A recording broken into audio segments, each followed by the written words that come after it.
क्षमा हा दिवस आहे. या दिवशी क्षमा हा महत्त्वाचा दिवस जरी असला, क्षमा करावी आता मॅडम सांगितलं, पण एक दिवस नाही पाळायचं, आपल्याला ते 12 महिने पाळायचं. म्हणजे आपल्याला तो गुण उतरला पाहिजे यासाठी हा आज एक दिवस आहे. आणि आपण थोडं विसर बाका करा. आपण जातात एखाद्याला जर लाच लागली तर आपण त्याला पाया पडतो आणि चुकलं म्हणतो. तर ते जर नाही म्हणलं तर त्या माणसाला राग येतो.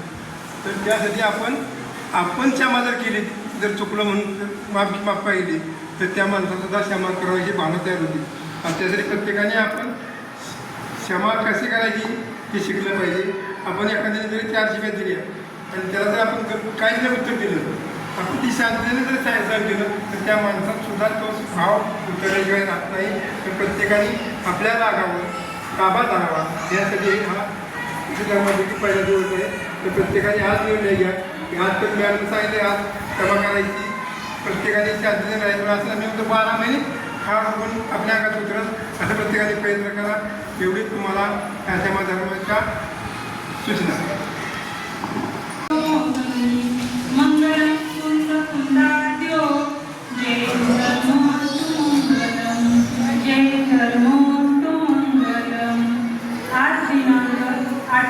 ऑगस्ट 2025 वार गुरुवार. या रत्नात्रयी शैक्षणिक संकुलामध्ये रत्नात्रयी एज्युकेशन सोसायटीचे संस्थापक अध्यक्ष आदरणीय अनंतलाल दादा जोशी, संस्थेचे सचिव प्रमोद भैया जोशी व मार्गदर्शक वीरकुमार भैया जोशी यांच्या प्रेरणेतून व संकल्पनेतून या संस्थेमध्ये दशलक्षण पर्व साजरे केले जाते. दशलक्षण म्हणजे काय? दश म्हणजे 10, लक्षण म्हणजे गुण. हे 10 गुण आपल्यामध्ये, या 10 गुणांचा आपल्यामध्ये अंगीकार व्हावा, तसेच हे 10 गुण आपण ग्रहण करावे, हे दशलक्षण धर्म सांगतो. आणि हे गुण आपल्या विद्यार्थ्यांमध्ये आत्मसात व्हावे म्हणून ही संस्था गेली 13 वर्ष अखंडपणे हे दशलक्षण पर्व साजरे करत आहे. दशलक्षण पर्वाचा आज पहिला दिवस उत्तम क्षमा. क्रोधाचा अभाव म्हणजे क्षमा. दुसऱ्या प्रती आपण जेव्हा राग द्वेष करतो, दुसऱ्या प्रती आपल्या मनामध्ये जेव्हा चीड उत्पन्न होते, तेव्हा आपण हे सर्व सोडून देणे म्हणजेच क्रोधाचा अभाव होय.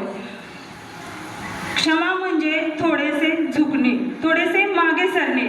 एखादा व्यक्ती आपल्याबरोबर भांडण करत असेल तर लगेच त्याच्याबरोबर भांडण न करता आपण शांत राहणे म्हणजे क्षमा होय. यामध्ये एकमेकाला माफ करणे म्हणजे सुद्धा क्षमा आहे. कधी कधी आपण समोरच्यावर रागाला जातो, समोरचा आपल्यावर रागाला जातो, तेव्हा आपल्याला वाटतं की आपण कुठेतरी चुकलोय असं आपल्याला वाटत राहतं, पण आपण त्याला माफ करत नाही. आणि समोरच्याला जेव्हा आपण माफ करतो तेव्हाच आपल्या अंगी क्षमा धर्म आपण धारण करतो. क्षमा धर्म कसा मान आहे याची एक गोष्ट मी या ठिकाणी तुम्हाला सांगणार आहे. एका राज्यामध्ये एक राजा असतो आणि तो राजा त्याच्या राज्यामध्ये हत्तीवर बसून फिरत असतो. मग फिरता फिरता त्याचे शिपाई असतात, ते खाली पायी चालत असतात. मग ते फिरत असताना त्या राजाच्या डोक्याला अचानक दगड लागतो. मग शिपाई इकडे तिकडे बघू लागतात की हा दगड राजाला कोणी मारला असेल. मग तेवढ्यात त्या राजाला हातीवरून खाली घेतात. त्या राजाच्या डोक्यातून रक्तस्राव सुरू झालेला असतो, त्याला जखम पण झालेली असते. मग ते शिपाई त्याचं रक्त पुसून काढतात आणि मग दगड कोणी मारला याचा ते शोध घेऊ लागतात. तेवढ्यात त्या शिपायांना त्या ठिकाणी एक मुलगा दिसतो. मग त्या मुलाला पकडून शिपाई राजाकडे नेतात आणि विचारतात की तू राजाला दगड का मारलास? तेव्हा तो मुलगा सांगतो की हा दगड मी मुद्दाम मारलेला नाही, हा माझ्याकडून चुकून लागलेला आहे. मी झाडावरचं फळ पाडण्यासाठी हा दगड मारला होता आणि तो राजाला चुकून लागलेला आहे. ते आंब्याचं झाड असतं बघा. मग आंब्याला दगड लागून सुद्धा आंबा खाली पडतो, पण आंब्याने त्याची चव अजिबात बदललेली नसते, त्याच्यात असणारा गोडपणा अजिबात कमी झालेला नसतो. हे राजाच्या लक्षात येतं. मग तो म्हणतो राजा की ते आंब्याचं झाड तर एक वनस्पती आहे, मग तो जर ते झाड जरी आपला गोड स्वभाव सोडत नसले, आपण तर काय आहे, माणूस आहे. आणि सांगितलेलं आहे की क्षमा वीरस्य भूषण. वीर पुरुषांच्या अंगामध्ये क्षमा हा धर्म मोठ्या प्रमाणात असतो, म्हणूनच त्यांना काय झालेलं असतं, वीरत्व प्राप्त झालेलं असतं.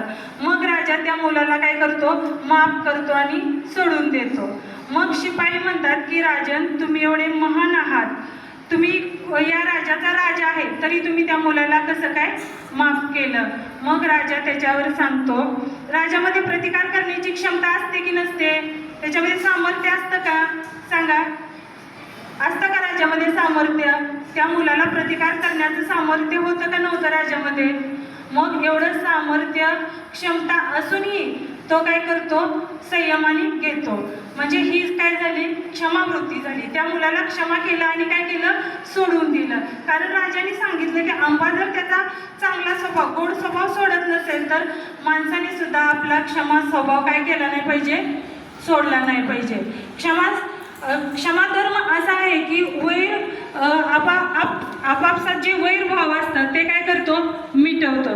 बघा, आपल्याकडून काय चुकलं असेल तर आपण लगेच काय म्हणतो, एकमेकाला सॉरी म्हणतो. मग आपण काय होतो, आपलं मन निर्मळ होतं, आपल्याला शांत वाटतं. पण तसंच आपण दिवसभर मनामध्ये ठेवलं की आपल्याकडून ही चूक झालेली आहे, तर त्याचा त्रास कोणाला होतो, आपल्याला होतो. आज एक दिवस तुम्ही ठरवून बघायचं आहे की आज मी कोणावरही क्रोध करणार नाही. ठरवणार का नाही आज तुम्ही? बघा, ह्याचा आज तर फायदा होईलच, पण तुम्हाला याचा भविष्यात सुद्धा काय होणार आहे, फायदा होणार आहे. असा हा आजचा क्षमा धर्म सांगतो. आता यापुढं पण कधी कुणाचं चुकलं असेल तर आपण लगेच त्यांना काय करायचं, सॉरी म्हणायचं, क्षमा मागून आपण काय व्हायचं, मोकळं व्हायचं.